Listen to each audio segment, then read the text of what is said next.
Hello viewers, मारूफ अदाकारा कोमल मीर ने एक दिलचस्प बयान देकर मदाहों को हैरान कर दिया। अदाकारा का कहना है कि आजकल कोई वफादार नहीं होता, इसलिए मैं बेवफा शख्स को ही मुंतखब करूंगी। रिपोर्ट्स के मुताबिक एक इंटरव्यू के दौरान मेजबान ने कोमल मीर से सवाल किया कि वो पैसा पसंद करेंगी या प्यार, जिस पर कोमल ने बिला झिझक कहा कि वो प्यार के मुकाबले में पैसे को तरजीह देंगी।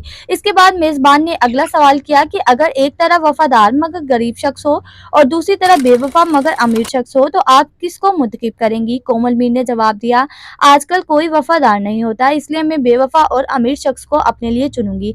अदाकारा के इस बयान पर सोशल मीडिया पर मिला जुला रद्द-ए-अमल सामने आया। कुछ सार्फिन ने कहा कि कोमल ने ईमानदारी से जवाब दिया है, जो वो वाकई ही काबिल तारीफ है, जबकि कुछ सार्फिन ने तनकीदी अंदाज में कहा, जब अमीर शख्स धोखा देगा तो यही इंटरव्यू बार बार दिखाया जाएगा।